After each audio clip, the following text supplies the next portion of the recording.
کوشش کر رہا ہوں مگر پیسہ نہیں آ رہا, مالدار نہیں ہو رہا. آپ پہلے سیونگ کرتے ہیں, 1 سال کا مال بیک اپ کرنا کیسا ہے؟ پیسہ کمانے کے طریقے ان لوگوں سے پوچھو جو پیسہ کما رہے ہیں. سمجھتے ہو؟ ہم تو نہیں کما رہے, سیدھی سی بات ہے. جو تھوڑا بہت تجربوں کے بعد ایک یعنی کمانے کا مطلب کوشش نہیں کر رہے کمانے کی, ہمیں تو بغیر کوشش کا ہی مل رہا ہے. کیونکہ اب تجربے پہلے میں کر چکا ہوں, انویسٹمنٹ کے ڈبو چکا ہوں. پھر مجھے تعلقات کی بیس پہ ایسے ایماندار تاجر مل گئے کہ ان کے ساتھ جب انویسٹمنٹ کیا تو وہ ایمانداری کی بیس پہ انہوں نے مجھے نفع دینا شروع کیا. تو یہ ہر ایک کو یہ فیسلٹی ملتی نہیں ہے. سمجھتے ہو کہ نہیں سمجھتے؟ تو ایماندار لوگوں کا ملنا بڑا مشکل ہے. اب جب انسان کے تعلقات بہت بڑھتے ہیں تو پھر ایماندار لوگ اس کو لاکھوں میں 2-4 مل جاتے ہیں. اب آپ کو تو لاکھوں ملیں گے نہیں تو 2-4 کہاں سے ملیں گے اس میں؟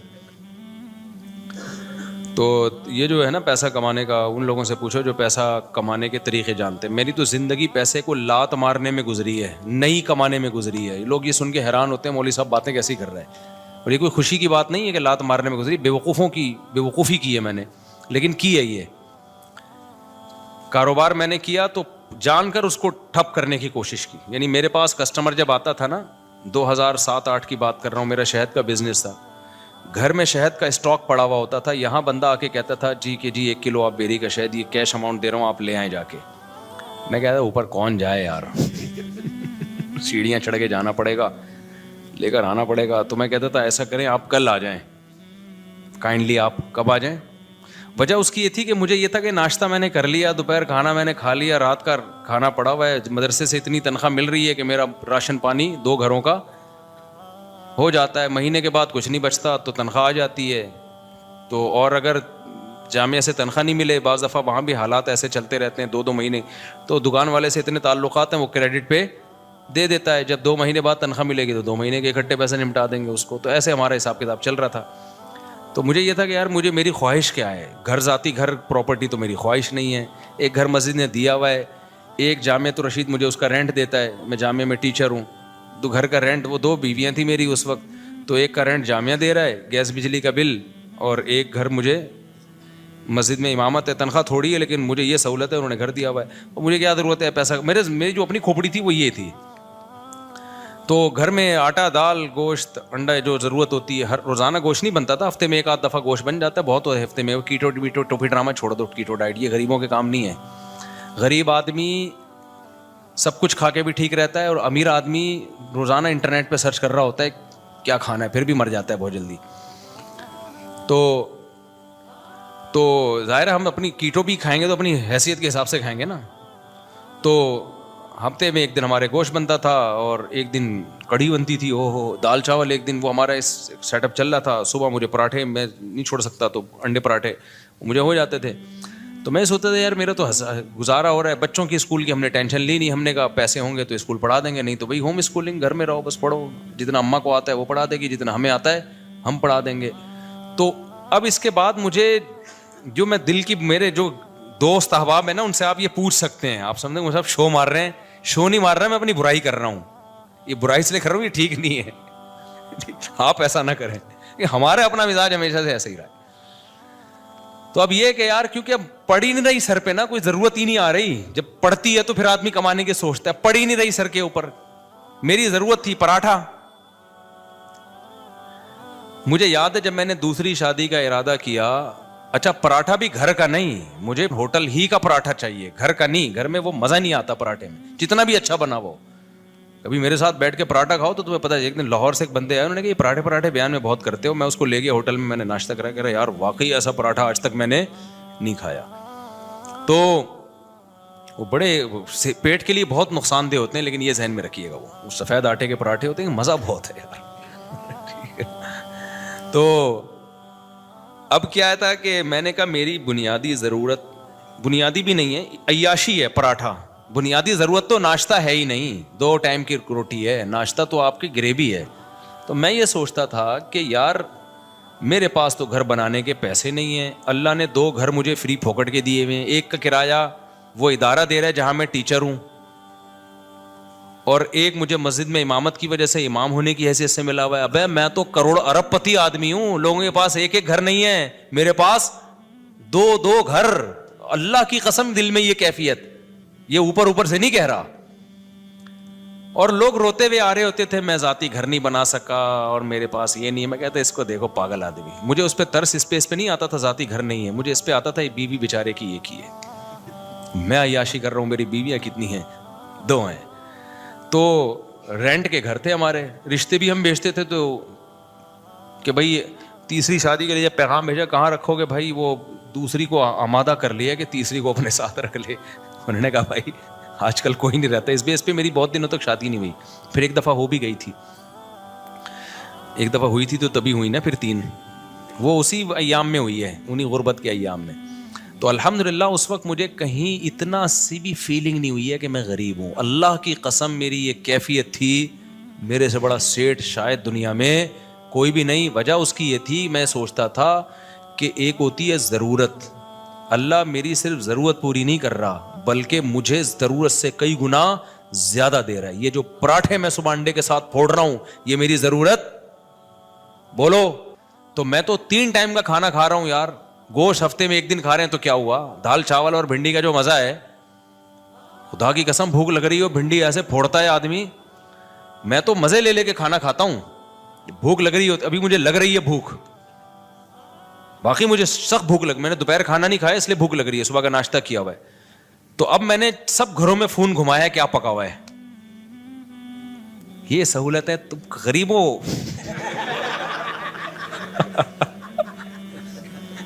اب میرا تمہیں گالیاں دینے کا دل چاہ رہا ہے. ہم نے فوکس کیا شادیوں کو جو نیچرل ہے, تم فوکس کرتے ہو بحریہ ٹاؤن کو, گاڑیوں کو.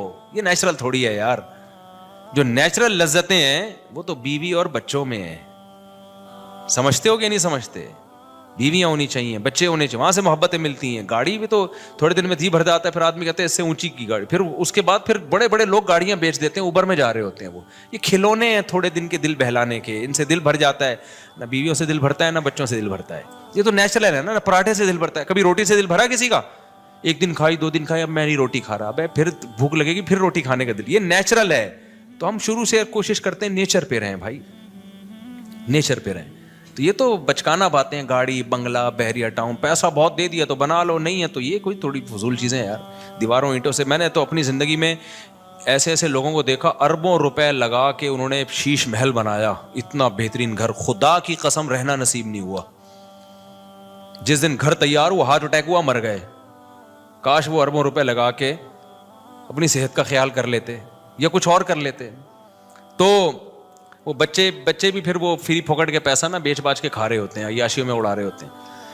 تو اس لیے ابھی جو ہے وہ میں نے گھروں میں فون گھمایا تو شلجم اور جو ہے گوشت کا شوربہ کہیں نہیں پکا ہوا تھا. تو گارڈوں سے میں نے پوچھا تم لوگوں نے کیا پکایا, انہوں نے کہا شلجم گوشت. میں نے کہا ہم آپ کے ساتھ کھانا کھائیں گے آج.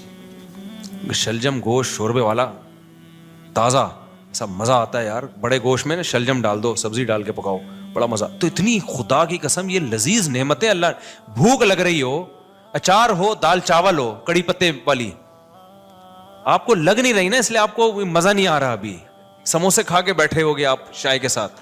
جس کو بھوک لگ رہی ہو نا اس کو یہ میری باتوں کو وہ انجوائے کرے گا. مجھے چونکہ لگ رہی ہے, باتوں میں مزہ آتا ہے. یہ نیچرل لذتیں ہیں جن کو یہ مل رہی ہیں, بس وہ عیاشیوں میں ہے بھائی. کیا کرنا ہے ایسی دولت کا, نہ کچھ کھا سکتا ہے نہ. اکثر مالدار ہم نے دیکھے ہیں, ایک آدھ بچہ ان کا, وہی بچہ خراب نکلا, وہی ٹینشن دے رہا ہے, زندگی عذاب بن گئی ان کی. شروع میں پیسے سے برگر اتنے کھا لیے کہ اب کچھ کھانے کے قابل نہیں بچے, اتنا وزن بڑھ گیا ان کا, کھا ہی نہیں سکتے. پراٹھے کا نام سن کے بے ہوش ہو جاتے ہیں وہ. تو سب سے بڑی نعمت صحت ہے, بیوی بچے ہیں, اور سر چھپانے کے لیے جگہ مل جائے, بے شک وہ کرائے ہی کی کیوں نہ ہو. تو میں کہتا یار لوگوں کے پاس ایک جگہ, میرے پاس کتنی ہے, حالانکہ میرا ان میں سے ایک بھی نہیں. مسجد والے جب امامت سے نکالے تو گھر بھی گیا, کیا خیال ہے. تو اور ایک کا کرایہ جامع رشید دے رہا تھا, وہ بھی کرایہ دے رہا تھا, تو انہوں نے کہا لے لو, اور وہ بھی ایک مخصوص کرایہ تھا. تو مجھے لگا کہ یار میرے لیے اتنا بہت ہے. 2 کمروں کا گھر لیا ہوا تھا میں نے. ایک دفعہ ایک صاحب آئے ہمارے گھر, دیکھے 2 کمروں کا گھر ہے, انہوں نے کہا یار مفتی صاحب ممبر پہ باتیں اتنی بڑی بڑی, یہ گھر ہے ٹوٹل. میں نے کہا جتنی بڑی باتیں اس سے بڑا اللہ نے گھر دیا ہے ہمیں الحمدللہ. 2 کمرے, میری ضرورت اس سے پوری ہو رہی ہے. اس وقت میرے 16 بچے تھوڑی تھے, 2 بچے تھے, تو 2 کمرے بہت ہیں, بہت ہیں 2 کمرے, رہ لیتے ہیں. ایک واش روم ہے, کچن ہے, تھوڑے بہت بس ایک چیز کی مجھے ٹینشن تھی, دھوپ نہیں ہے اس میں, ہوا بھی تھی, دھوپ نہیں ہے, تو وہ ایک ٹینشن تھی. تو میں کہتا تھا یار اللہ نے ساری عیاشیاں دی ہوئی ہیں, تو ایک تھوڑی سی اگر ٹینشن دے دی تو کیا ہے, دھوپ کا انتظام نہیں ہے, کیونکہ سن لائٹ میرے لیے, میں نہیں بغیر دھوپ کے بغیر گزارا ہوتا. تو پھر وہ یہ بڑی ایک ٹینشن ہوتی ہے انسان کو. خیر, تو میں جب دوسری کی سوچ رہا تھا نا, تو میں ناشتے نہیں مجھ سے چھوٹ رہے تھے ہوٹل کے جو خاص قسم کا پراٹھا. تو مجھے یاد ہے میں نے اپنے دوست کے ساتھ پلاننگ کی, یار میں اب دوسری شادی کر رہا ہوں, میرا خرچہ بڑھے گا, مجھے یہ ہوٹل کا پراٹھا چھوڑنا پڑے گا. آپ اندازہ لگا رہے ہو غربت کا. لیکن میں غریب نہ اس وقت سمجھتا تھا نہ اب, اور حقیقت ہے ہم کہاں خسے غریب ہیں بھائی. تو میں نے کہا یار یہ مجھے قربانی دینی پڑے گی, کیونکہ اب میرے خرچے ڈبل ہو جائیں گے, تو مجھے اب یہاں سے کیا کرنا ہے, یہ عیاشی جو ہے نا, عیاشی پٹھان ہوٹل کے جا کے پراٹھے پھوڑ, یہ عیاشی مجھے چھوڑنی پڑے گی. لیکن اللہ کی قدرت ایسی ہوئی کہ وہ بھی نہیں چھوڑنی پڑی. آپ جیسے جیسے شادی کرتے ہیں, بچے ہوتے ہیں, آپ کی سورس آف انکم بڑھتی چلی جاتی ہے, کم نہیں ہوتی ہے, تو کم ہوتی نہیں ہے کسی قیمت. اب میری سورس آف انکم پھر کہاں سے, کیا آسمان سے پیسے برسنا شروع ہوئے. میرے ساتھ ایسے ایسے معاملات ہوئے ہیں کہ میں تو بتا رہا ہوں نا, کاروبار شروع کیا تو یہ بزنس ہو رہا تھا میرا, میں بیٹھا ہوا ہوں جی شہد چاہیے, ابے اوپر کون جائے گا شہد لینے, کیوں, میری ضرورتیں پوری ہو رہی ہیں, مجھے لگ رہا ہے یہ بزنس کیا ہے, غریبی ہے. اگلے دن آ رہے ہیں انکل بھائی اب تو لے آؤ, پھر اگلے دن گیا میں شہد لایا, چلو یار لے لو بھائی. اس طرح سے ہمارا شہد بک رہا ہے, اس سے جو پروفٹ ہو رہا ہے وہ بھی اتنا ہونا شروع ہو گیا.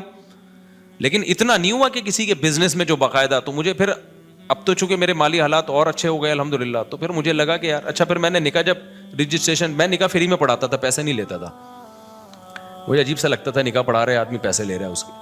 لیکن کیا ہوا, 4-6 دفعہ مجھے اندازہ ہوا کہ بھائی یہ نکاح نامہ بیٹھ کے فل کرتے رہو, نادرا سے وہ لوگ بھی پیسے مانگتے ہیں, نادرا سے رجسٹریشن کرواؤ اس کی, اچھا خاصا ٹینشن والا کام ہے. یا تو میں پابندی لگا دوں, میں کسی کا نکاح نہیں پڑھاؤں گا, یا مجھے کوئی بندہ رکھنا پڑے گا. پھر میں نے بندہ رکھا, کیونکہ میرے پاس بہت زیادہ لوگ آ رہے تھے نکاح پڑھوانے کے لیے. اچھا, اس کام کے لیے مجھے نکاح رجسٹرار بننا تھا.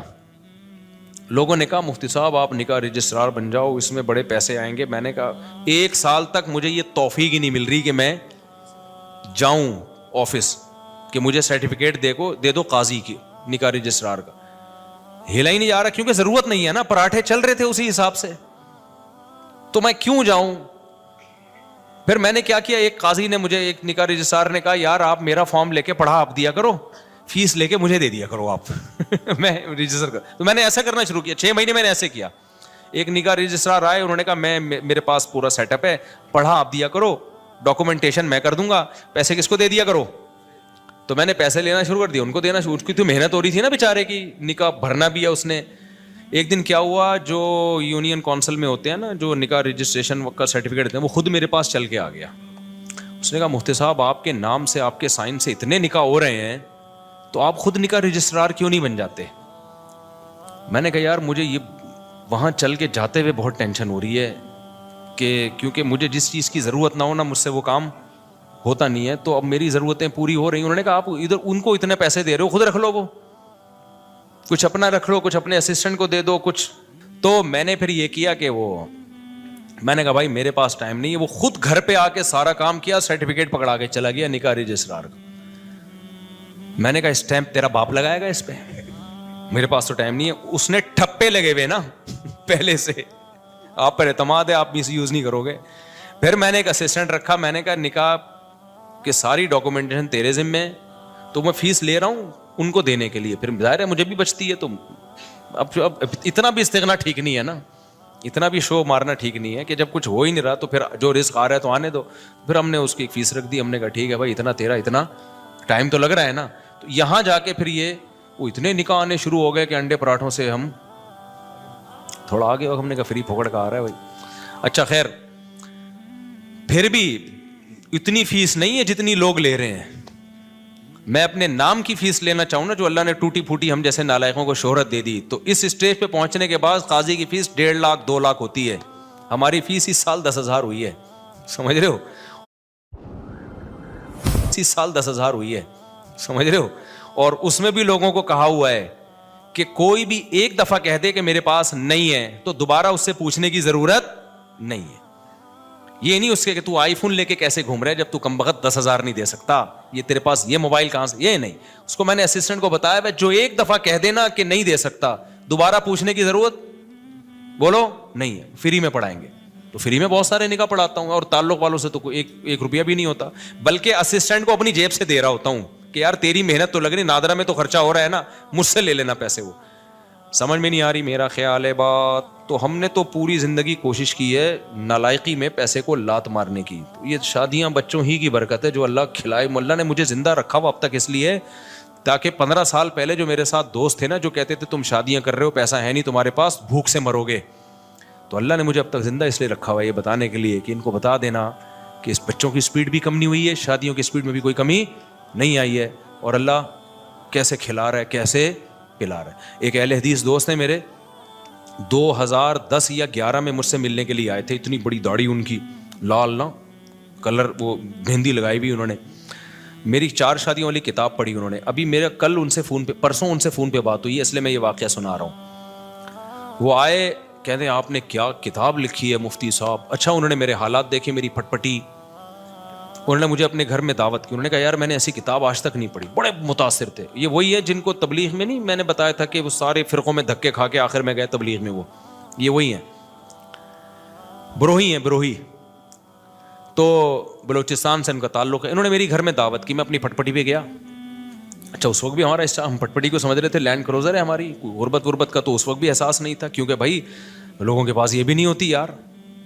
تو ہم تو پھٹ پٹی بھی جا رہے ہیں, ٹرن کر کے پہنچ گئے. مجھے یہ خوشی ہوتی تھی کہ اس کے پیسے میرے پاس ہیں الحمدللہ, میں پیٹرول ڈال سکتا ہوں اپنے خرچے پہ. تو ان کا پرسوں فون آیا, انہوں نے کہا مفتی صاحب مجھے آپ کا وہ زمانہ یاد ہے, اور کہتے ہیں میں آپ کا ہر جگہ دفاع کرتا ہوں, ہر جگہ دفاع کرتا ہوں کہ اس آدمی نے اس وقت یہ بات کہی تھی کہ پیسہ مت دیکھو, شادیاں کرو, نسل مت روکو. کہہ رہے اب لوگ نا آپ کی ریووں پہ اعتراض کرتے ہیں, یہ مفتی ریووں میں گھوم رہا ہے, یہ مفتی امریکہ جا رہا ہے, یہ مفتی جاپان جا رہا ہے, یہ مفتی سوئٹزرلینڈ جا رہا ہے, یہ مفتی یہ وہ. بھائی جب ظاہر ہے نوٹ آئیں گے تو شادیاں تو ہوں گی. کہہ رہا ہے میں ہر ایک کے ساتھ سامنے دفاع کرتا ہوں کہ میں اس مفتی کو جتنا جانتا ہوں آپ لوگ نہیں جانتے.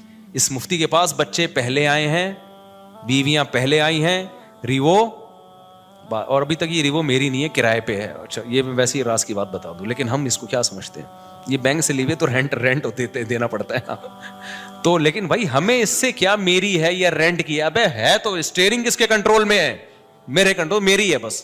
کرائے کا گھر ہے, اگر چابی اس کی میرے پاس ہے تو کس کا گھر ہے, وہ مالک مکان میری پرمیشن کے بغیر نہیں گھس سکتا گھر میں. آئے نا اگر بولو تو کیوں آ رہا ہے بھائی, تو میرا گھر ہے. تو اتنا کافی ہے میرا ہونے کے لیے, اس سے زیادہ کی ہوس مت کرو. پھر بہت پیسہ اللہ نے دے دیا تو ٹھیک ہے. اب مجھے گارڈننگ کا بہت شوق تھا, میرے پاس تو زمین ہی نہیں تھی سبزیاں اگانے کے لیے. تو اب ایک ہے تو گورنمنٹ ہی کی زمین یہ, لیکن کسی کام کی نہیں ہے, تو ہم نے یہاں پودے لگانا شروع کر دیے. جب تک کوئی چھیڑ نہیں رہا تو ہم اپنی سمجھ رہے ہیں. ابھی میں نے اس کا ولاگ بھی بنایا ہے, لوگ سمجھ رہے ہیں مصطفیٰ کے پاس بڑا ایریا زبردست, حالانکہ وہ گورنمنٹ کی زمین ہے لیکن مجھے اس سے کیا کرنا, جب وہ میرے کام میں سبزی اگا کے مجھے دے رہی ہے, میرے ٹماٹر کا شوق پورا کر رہی ہے, میری بھنڈی کا شوق پورا کر رہی ہے, تو ابے اپنی بھی تو یہی کرتی ہے, اس میں گورنمنٹ تو خوشی ہوگی, اچھا کسی کام میں آ رہی ہے. یہ جو نرسری والے ہوتے ہیں یہ تو فٹ پاتھوں پہ لگا رہے ہوتے ہیں نا, یہ جو فٹ پاتھ پہ نہیں, وہ جو بیچ میں روڈ کے بیچ میں جگہ ہوتے ہیں, گورنمنٹ تو چاہتی ہے اچھا ہے گرینری ہوگی, تو بس وہ اپنی سمجھو اس کو یار تم. تو مجھے کیا کرنا ہے کہ کاغذ میں میرے نام ہو. بھائی جو چیز میرے استعمال میں وہ کس کی ہے, آپ نے پراٹھا اپنے خرچوں سے خرید کے مجھے اس میں شریک کر لیا, تو یہ پراٹھا کس کا ہے, میرا ہے, مزہ وہی آئے گا اس میں. اب کہ یہ میں نے چونکہ اپنے پیسوں سے نہیں خریدا, ابے تو بے وقوف آدمی ہے, تو کسی اور کے پیسوں سے اگر تو تجھے پراٹھا کھلا رہا ہے, اور تیرا دوست ہے, کوئی بھیکاری بن کے نہیں کھلا رہا, کوئی ایسا نہیں کوئی بعد میں تجھے تانے دے رہا ہو, تو تمہیں تو نوالا پیٹ میں جا رہا ہے نا, تمہاری تو بنیادی ضرورتیں پوری ہو رہی ہیں. اب تمہارے خرچے پہ ہو, کسی اور کے خرچے پہ ہو, تمہیں آم کھانے سے مطلب ہے, تمہیں پیڑ گننے سے مطلب نہیں ہونا چاہیے. تو میرے رب کے مجھ پر احسانات ہیں. جب میں پیدا ہوا تو مجھے ماں بھی ملی محبت والی, باپ بھی ملا محبت والا, بہن بھائی کی نعمت ملی, ابا اماں کھلاتے رہے, اس وقت میرے خرچے پہ نہیں ابا کے خرچے پہ ہم کھاتے رہے, ہمیں کھانے سے مطلب تھا. اللہ نے ہمیں گھر کی چھت بھی دی, ابا کے گھر تھا وہ, میرا گھر نہیں تھا تو مجھے اس سے کیا غرض کہ مجھے تو گھر مل گیا نا جو میری ضرورت ہے. پھر جب ہماری شادی ہوئی, دوسری جب ہوئی, تو دھکے مار کے گھر سے نکالنے کی کوشش سے پہلے ہی ہم نکل گئے. الحمدللہ ہمیں پتا تھا نکال دیا جائے گا, لیکن ہم پہلے ہی نکل گئے. تو لیکن نکالا نہیں ہے, دوسری زیادہ سے زیادہ باتیں نہیں جا سکتی. خیر, تو اب کچھ باتیں آنے میں گھر والے بھی سن رہے ہوتے ہیں, وہ بھائی بھائی بے کیا آپ کیا باتیں کر رہے ہیں. اچھا خیر, تو پھر مجھے ایک گھر کرائے پہ مل گیا. تو میری تو چھت, مجھے وہی چھت مل گئی الحمدللہ. پراٹھے اسی طرح سے چلتے رہے, کھانا پینا چلتا رہا, اب تک بھی چل رہا ہے. تو میں نے اس لیے کاروبار کو بدتمیزی کے ساتھ کاروبار کیا کہ کچھ ضرورت ہی نہیں پڑ رہی یار. کوئی مصیبت پڑے نا, بھوک لگ رہی ہے, مر رہے ہیں, تو پھر آدمی اخلاص سے کرتا ہے. تو ہماری مہینے کے اینڈ کے بعد نہیں, مجھے اگلے مہینے کی پہلی تاریخ کو میرے ساتھ کیا ہوگا یہ مجھے نہیں پتا ہوتا تھا. تو اب ایسے آدمی کے پاس اگر پیسہ آئے تو اس کا تو دماغ خراب ہو جائے گا کہ نہیں ہو جائے گا, جو اس زمانے کو بادشاہت والا زمانہ سمجھ رہا ہو. تو میرے پاس تو اگر ریوو آ گئی تو میں تو کہہ رہا ہوں یار, میں تو پٹ پٹی کو سمجھتا تھا کیا یہ جو نہیں ہوتی دھکے والی پٹ پٹی. پھر ہمارے پاس جب پیسہ آیا تو ہم نے پھر وہ GTO 110 بھی خریدی. ایسا نہیں ہے کہ وہ پٹ پٹ بھی گھومتے رہے. تو جب یہ تو پھر تو اس لیے ہم لوگوں کے مسائل غربت نہیں ہے, ناشکری ہے. آپ نے ایک فرض کیا ہوا ہے کہ میں نے اس لیول تک جانا ہے. میں نے ابے کیوں فرض کر کے بیٹھا ہوا ہے, تو محنت ضرور کر. اللہ دے دے ٹھیک ہے, نہیں دے تو جو ہے اس پہ سمجھو کہ بہت دیا اللہ نے ہمیں. اور اس سے انسان کی صحت اچھی ہوتی ہے, خوش رہتا ہے تو اور اچھی ہو جاتی ہے صحت, ہر چیز کو انجوائے کرتا ہے. اور جو آدمی بیچارہ دولت کی ٹینشن لے کے بیٹھا, وہ کمبخت دولت بھی اس کے کام کی نہیں ہوتی, اس کو ہر وقت ٹینشنیں کھائی جا رہی ہوتی ہیں. تو خوش رہنا سیکھو بھائی. خوش وہی رہے گا جو کہے گا میرے پاس میری حیثیت سے زیادہ اللہ نے مجھے دیا ہے. جو یہ جس کے دماغ میں کانسیپٹ آ گیا نا, تو وہ خوش رہے گا. اور جو یہ سمجھنے لگا کہ میری ضرورت اتنی ہے, اللہ دے کم رہا ہے مجھے, تو پھر ٹینشن میں جاؤ گے. تو پراپرٹی کو ٹینشن نہ بناؤ, ذاتی گاڑی کو ٹینشن, بولو پیسہ کمانا نہ چھوڑ دو, پہلے ہی مرے ہوئے لوگ ہیں اور مر جائیں گے. ایسا نہ ہو میری موٹیویشن سے آپ سمجھے پیسہ, غریب لوگ ہیں, ملک کا بیڑا غرق ہو رہا ہے. لوگوں کے پاس پیسہ آئے گا تو ملک کو بھی فائدہ. اور پیسہ کوشش کرو ڈالر میں کماؤ, پاکستانی کرنسی میں پیسہ کمانے کا زکوٰۃ دینی چاہیے ایسے آدمی کو جو یعنی کرنسی میں پیسہ کما رہا ہے. تو پیسہ کماؤ ڈالر میں. ہم تو لوگوں کو ترغیب دیتے ہیں باہر سے پیسہ لے کر آؤ. تبھی میں لوگوں کو کہتا ہوں یوٹیوب چینل بناؤ, ولاگنگ کرو, کچھ بھی کرو. ابھی تو میرا ایونٹ تو اسلام آباد میں یہی تو ترغیب دینے کے لیے تھا کہ یہ جو یوٹیوب ہے نا, بہترین یہ جو یوٹیوب کی ارننگ کے جو حرام ہونے کے لوگ کہتے ہیں نا حرام ہے, اس کو تو میں کئی دفعہ دلائل دے چکا ہوں. لوگ کہتے ہیں احتیاط والے پہلو پر عمل کریں, اگر حلال حرام میں بہتر. بھائی احتیاط والے پہلو پر اگر آپ عمل کر رہے ہو تو دوسری احتیاط چھوٹ رہی ہے. اب یہ جو یوٹیوب ہے, سوشل میڈیا ہے, یہ ریمیڈنس لانے کا ایک بہت بڑا ذریعہ ہے. اگر آپ اسی کو حرام قرار دے دیا, ایک تو خالص حرام ہے, وہ تو کبھی بھی حلال نہیں ہو سکتا. لیکن اگر گنجائش کا پہلو نکل رہا ہے تو لوگوں کو دینا چاہیے, اس لیے کہ ریمیڈنس جتنا زیادہ ملک میں ابھی آئے گا وہ یوٹیوب فیس بک کے ذریعے آئے گا. جتنا اس کے ذریعے آ رہا ہے کسی اور ذریعے سے نہیں آ رہا. اس سے آپ کا ملک تھوڑا سا تو اسٹیبل ہوگا نا, آپ کا کنٹری. اس پہ لوگ ہمیں کہتے ہیں اصل میں اپنے چینل ہے نا, اس لیے یوٹیوب کی ارننگ حلال ہے. جب ہمارا چینل نہیں تھا تب ہم نے یوٹیوب کی ارننگ کو حلال ہونے کا فتویٰ دیا تھا 2014 میں. اس وقت تو ہمیں پتہ ہی نہیں تھا یوٹیوب چینل ہوتا کیا ہے. پتہ تو اب بھی نہیں ہے کیونکہ ابھی بھی ہمارا چینل کسی اور نے بنایا ہے, لیکن اس وقت تو پتہ ہی نہیں تھا کہ اس میں کوئی سورس آف انکم بھی ہے, یہ کچھ بھی نہیں پتا تھا اس بارے میں. تو اس وقت ہم نے جائز ہونے کا فتویٰ اسی وجہ سے دیا تھا کہ بھائی اس میں دونوں پہلو نکل رہے ہیں, لیکن جائز ہونے والے پہلو کو ترجیح دی جائے گی. کیونکہ اصل جو یوٹیوب سے آپ کو ارننگ ملتی ہے وہ پروڈکٹ کو پروموٹ کرنے کی ملتی ہے. اس میں جو لڑکیاں آ رہی ہیں وہ ایک اضافی چیز ہے, پیسے اس کے نہیں مل رہے. جیسے موبائل کی دکان پہ آپ لڑکی کو بٹھا دو تو بٹھانا غلط کام ہے. آپ نے اگر خود بٹھایا ہو, کسی اور نے بٹھایا تو وہ آپ کو گنا بھی نہیں ملے گا اس کا. تو یوٹیوب ہمارے مشورے سے تھوڑی لا رہا ہوتا ہے وہ اشتہار میں لڑکیوں کو. تو آپ نے اگر موبائل کی دکان پہ لڑکی بٹھا دی ہے تو لڑکی بٹھانا غلط عمل ہے, لیکن اس سے آپ کی ارننگ تھوڑی حرام ہو جائے گی, کیونکہ لڑکی دیکھنے کے پیسے تھوڑی لوگ دے رہے ہیں نا. آپ کو نہیں آ رہی سمجھ میں میرا خیال ہے. ابے دیکھو آج کل لوگ کیا بڑی غیر اخلاقی حرکت کر رہے ہیں کہ ان کی دکان چل نہیں رہی ہوتی تو کسی حسینہ کو لا کے بٹھا دیتے ہیں موبائل شاپ پہ. آپ کو پتہ ہے قوم ٹھرکی ہے, شادیاں وادیاں تو کرتی نہیں ہے, تو کہیں سے بھی ان کو اسمیل آ جائے نا کسی لڑکی کی تو وہاں پہنچ جاتے ہیں. وہاں بیٹھو داڑھی مونچھوں والا عجیب سا بغلیں کے بال بڑے ہوئے اس کے وہ بیٹھا ہوا ہے وہاں پہ, اور ایک میں کوئی حسینہ بیٹھی ہوئی ہے موبائل بیچ رہی ہے.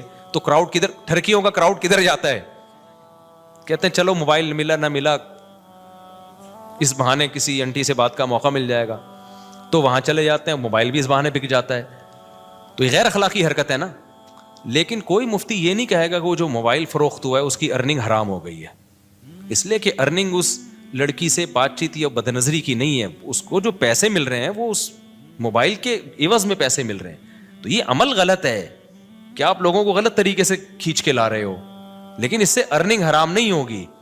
اور یہ بھی عمل جب غلط ہے جب آپ نے کیا ہو. تو یوٹیوب پہ جو مونیٹائزیشن کے بعد آپ کو پیسے ملتے ہیں وہ کمپنیوں کی پروڈکٹ کو پروموٹ کرنے کے پیسے ملتے ہیں. وہ پروموٹ کرنے کے لیے لڑکیوں کو بھی بیچ میں گھسیڑ دیتے ہیں وہ. تو یہ غلط کر رہے ہیں, لیکن یہ آپ غلط نہیں کر رہے, یہ کون غلط کر رہا ہے؟ یہ گوگل غلط کر رہا ہے. تو گوگل ہمارے پاس ہوتا تو ہم نہیں کرنے دیتے اس کو. تو یہ آپ کے اختیار میں تھوڑی ہے. اس کی مثال ہے, آپ نے کرائے پہ کسی کو دکان دے دی موبائل بیچنے کے لیے, آپ نے کہا بھائی مجھے اتنا رینٹ چاہیے, اس نے لڑکی لے جا کے بٹھا دی. لوگ کہیں گے آپ کی دکان میں لڑکیاں بیٹھی ہوئی, آپ کہیں گے بھائی یہ میرے اختیار میں نہیں ہے, یہ میں نے کسی کو رینٹ پہ دی ہوئی ہے, اور میں نے شراب کی دکان نہیں کھولی, اس پہ شراب بیچنے کی اجازت نہیں ہے. اب وہ بیٹھا ہے, یہ اس کو سمجھاؤ, تبلیغ میں سیر روزہ لگواؤ اس کا, تاکہ وہ یہ کام نہ کرے. تو یہاں بھی ایسا ہی ہو رہا ہے. اس لیے مفتی کا کام ہوتا ہے, جو مفتیان کرام ہوتے ہیں, ہر پہلو سے فتویٰ دو. ہمارے پاس 2013-14 میں یہ یوٹیوب کی مونیٹائزیشن کے سوالات آئے تھے. اس وقت علماء کا پینل بیٹھا تھا پورے ڈیٹیل کے. اس وقت ہمارا کوئی چینل نہیں تھا, نہ ہمارا ارادہ تھا.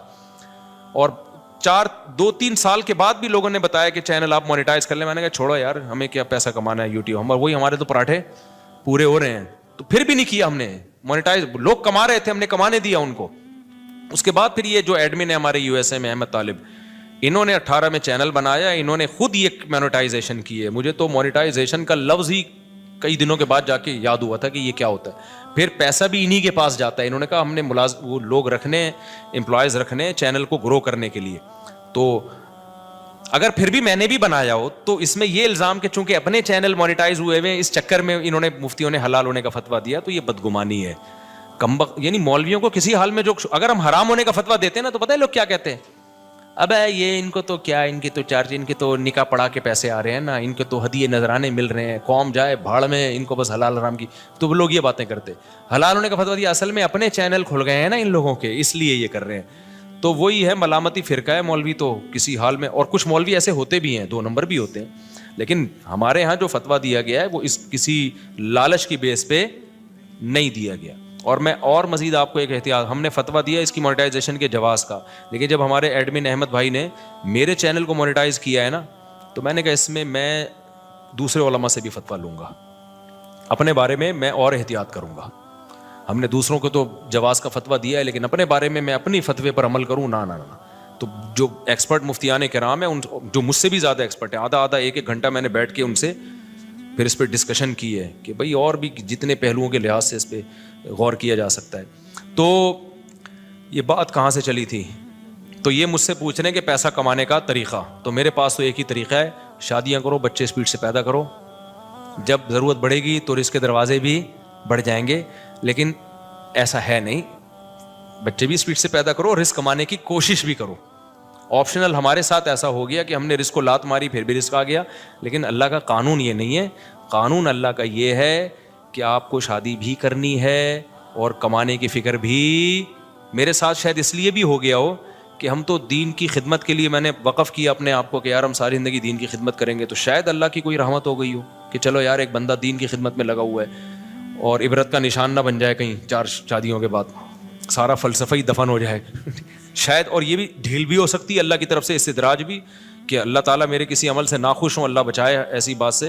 لیکن بہرحال اللہ کہ ٹھیک ہے ابھی کھا لے بیٹا, تجھے پکڑوں گا میں, اللہ بچا کے. یہ بھی ڈر لگتا ہے ہمیں تو یہ بہت سارے ہو سکتے ہیں. لیکن جو شریعت کا اصول, قاعدہ اور ضابطہ ہے کہ جیسے نماز پڑھنا فرض ہے, رزق حلال کمانا اور اس کی کوشش کرنا بھی اسی طریقے سے فرض ہے. تبھی میں ان دنوں میں بھی تعریف کے طور پر یہ باتیں نہیں کرتا تھا. میں کہتا یار یہ میں نالائق ہوں, مجھے کرنا چاہیے. جب میرے بچوں کی اسپیڈ اسی اسپیڈ سے پیدا ہو رہے ہیں تو مجھے ان کے فیوچر کی فکر کرنی چاہیے, کچھ کاروبار کرنا چاہیے, کچھ جو ہے نا کمانے کی فکر کرنی چاہیے.